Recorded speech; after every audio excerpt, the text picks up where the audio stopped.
बिस्मिल्लाहिर्रहमानिर्रहीम। दोस्तों, मैं मोहम्मद इरफान रहबर एकेडमी की जानिब से आपकी खिदमत में हाज़िर हूँ।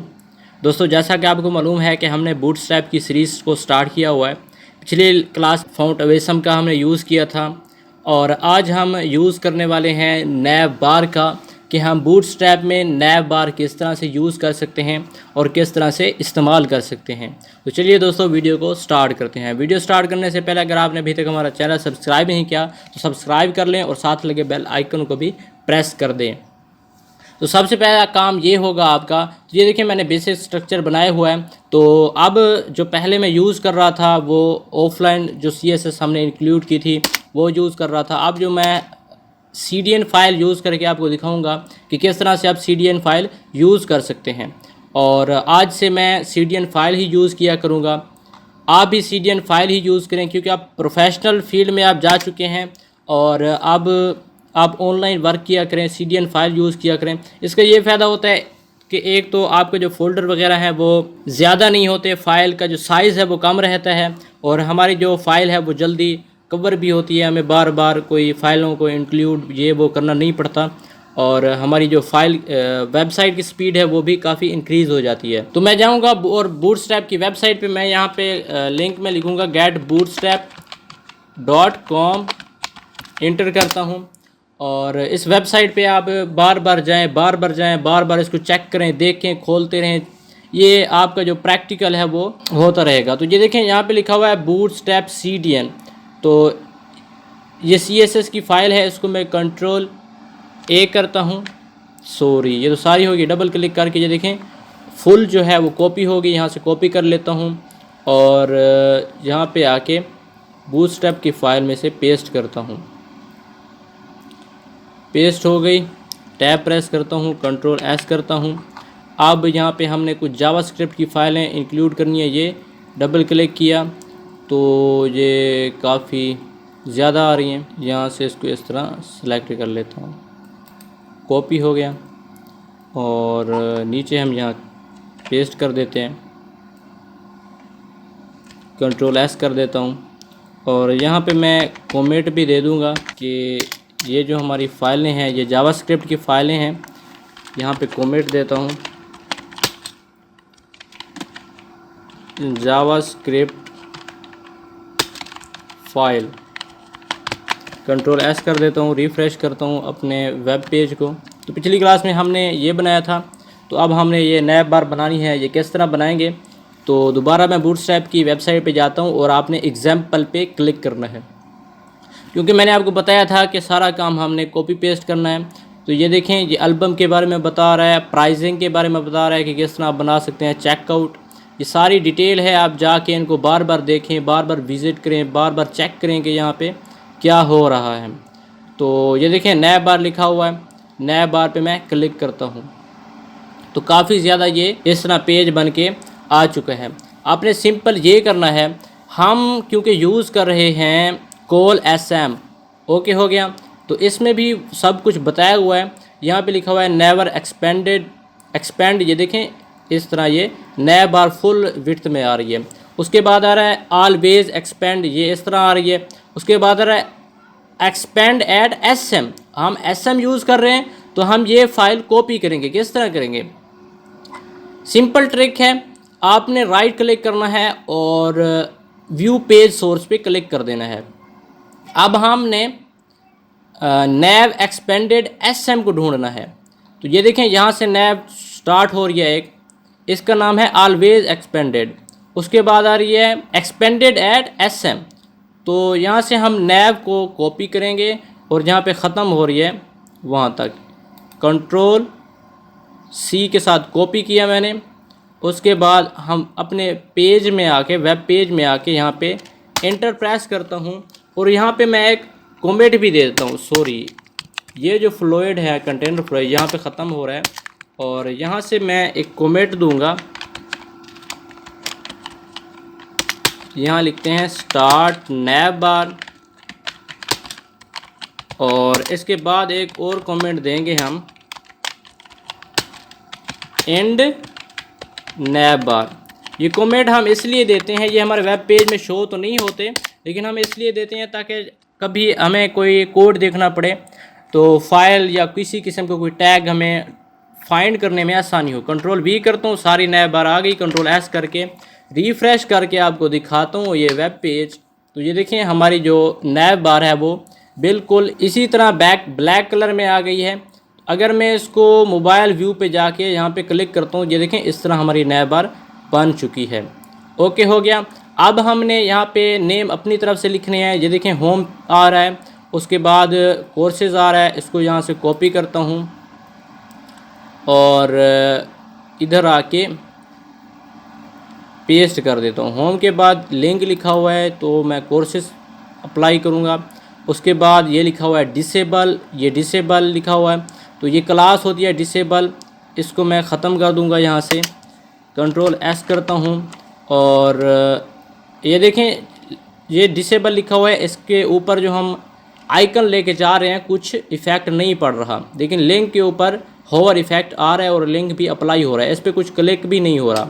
मैं रिफ़्रेश करता हूँ, ये देखें अब ये डिसेबल जो है ऑन हो चुका है। अब ये लिंक की जगह कोर्सेज आ चुका है, डिसेबल ऑन हो चुका है। तो कोर्सेज के आगे आ रहा है फ़ीस, तो डिसेबल की जगह हम लिख देंगे फ़ीस। रिफ़्रेश करके दिखाता हूँ तो ये देखें फ़ी लिखा हुआ आ गया। उसके बाद आ रहा है रजिस्ट्रेशन। तो एक और चीज़ आप नोट करें, यहाँ पे ड्रॉप डाउन मेन्यू आ रहे हैं तो हमने ये नहीं बनाने, हमने इसको ख़त्म करना है। तो ये ड्रॉप डाउन मेन्यू यहाँ से स्टार्ट हो रही है इसकी क्लास। तो ये LI है तो LI को यहाँ से मैं क्लोज़ कर दूँगा। कंट्रोल एस करता हूँ और रिफ़्रेश करते हैं, ये ड्रॉप डाउन मेन्यू ख़त्म हो गया। अब जिस तरह कोर्सेज़ का LI है इसी तरह हम एक और कॉपी करके पेस्ट करेंगे तो हम रजिस्ट्रेशन का LI बना लेंगे। इसकी जगह मैं लिख दूंगा रजिस्ट्रेशन। अगर समझ नहीं आ रही तो आपका कसूर है। क्यों? क्योंकि आप प्रैक्टिकल नहीं कर रहे। जब तक आप प्रैक्टिकल नहीं करेंगे इसी तरह आप रहेंगे, कोई आपको समझ नहीं आएगी और ना ही आपकी स्किल इम्प्रूव होगी। दोबारा मैं कॉपी करता हूँ, नीचे पेस्ट करता हूँ। रजिस्ट्रेशन के बाद डाउनलोड हो गया, उसके बाद कॉन्टैक्ट अस हो गया, उसके बाद अबाउट अस हो गया। कंट्रोल एस करता हूँ और इसके बाद यहाँ पे लिखेंगे डाउनलोड। इसके नीचे आ रहा है कॉन्टैक्ट अस, इसके नीचे आ रहा है अबाउट अस। नॉर्मल तरीका है, ये हम लिंक बना रहे हैं जिस तरह हम HTML में और CSS में बना चुके हैं। कंट्रोल एस करके रिफ़्रेश करता हूँ तो ये देखें हमारे बटन बन चुके हैं। अब मैं ऐसा करता हूँ, ये जो सर्च बॉक्स है इसको मैं ख़त्म कर देता हूँ। सर्च बॉक्स क्योंकि ये देखें इनपुट फील्ड बनी हुई है तो हम इनपुट फील्ड वाले सेक्शन को क्लोज़ करेंगे। ये देखें यहाँ से फॉर्म स्टार्ट हो रहा है, यहाँ पे क्लोज़ हो रहा है तो इसको मैं ख़त्म कर दूँगा। कंट्रोल एस करूँगा, रिफ़्रेश करूँगा तो हमारा जो सर्च बटन है वो भी ख़त्म हो गया है। ये वीडियो देखते रहें, साथ साथ प्रैक्टिकल भी करते रहें। यहाँ तक हमारा काम कवर हो चुका है। उसके बाद ये लोगो लगाना है हमने, तो एक्सपेंड ऐड SM की जगह पे हम अपनी इमेज पेस्ट करेंगे जो हमारा लोगो है। ये देखें इसको मैं यहाँ से ख़त्म करता हूँ और यहाँ पे हम इमेज इस्तेमाल करेंगे IMG SRC। उसके बाद इमेज का फ़ोल्डर बनाया हुआ है मैंने, उसके अंदर मैंने रखी हुई है लोगो 1.png। लोगो क्योंकि PNG में होता है। कंट्रोल एस करके रिफ़्रेश करते हैं, देखें ये हमारा लोगो आ गया है और इसने थोड़ी विड्थ भी ज़्यादा ले ली है। तो आपने लोगो का साइज़ कुछ कम कर लेना है। अब मैं ऐसा करूँगा कि ये जो हमारे बटन हैं इनका साइज़ थोड़ा इंक्रीज़ करूँगा और इनके ऊपर होवर इफ़ेक्ट भी अप्लाई करेंगे। ये देखें जिस तरह से ये हमने इंक्रीज़ किया हुआ है। तो अब हमने क्या करना है, अब हमने चले जाना है स्टाइल, जो हमारी कस्टम स्टाइल फाइल है उसके अंदर, और अब हमने फ़ॉन्ट जो है इनका साइज़ इंक्रीज़ करना है। तो किस तरह करेंगे, जो हमारे फ़ॉन्ट होते हैं वो हमारे LI के अंदर होते हैं। ये देखें UL है, उसके अंदर LI है। ओके, UL का साइज़ भी हम इंक्रीज़ कर सकते हैं। यहाँ पे लिखूँगा UL जो है, सॉरी जो हमारी नैब है, नैब के अंदर UL है, इसका जो फ़ॉन्ट साइज़ है वो इंक्रीज़ कर दो। यहाँ मैं लिखूँगा font size 20 pixel. Control S करके दिखाता हूँ, रिफ़्रेश। ये देखें हमारा जो साइज़ है वो इंक्रीज़ हो चुका है। अब ऐसा करता हूँ कि इसको बोल्ड भी कर दो, फाउंट वेट जो है वो बोल्ड हो जाए। कंट्रोल एस करके रिफ़्रेश करता हूँ, ये देखें बोल्ड भी हो गया। असल में मैंने ये नैब इस्तेमाल क्यों किया है, क्योंकि यूएल कहीं और भी इस्तेमाल हो सकता है, कहीं और भी हमारा वेब पेज में यूएल आ सकता है, लेकिन नैब जो है ये एक ही दफ़ा आएगी। नैब के अंदर यूएल अगर 2 दफ़ा आ जाती है तो फिर हम कस्टम क्लास लेंगे, लेकिन अभी नहीं आई तो अभी हम इसी तरह ही वर्क करेंगे। अब हमने यहाँ पे लिखना है फाउंट कलर, सॉरी मैं जस्ट लिखता हूँ कलर क्या करना है, वाइट। ये जस्ट मैं आपको दिखाना चाहता हूँ। ये देखें कलर हमारा चेंज नहीं हुआ। ये जो ए टैग होता है ना, ये देखें यूएल है, उसके अंदर एलआई है, उसके अंदर ए है। जो एंकर टैग होता है ये इसका कलर ब्लू कर देता है, पिछली क्लासेस में हम देख चुके हैं। इसका मतलब जो ए है ये हमारे बटन का कलर चेंज कर देता है, तो हम ए का कलर चेंज करेंगे।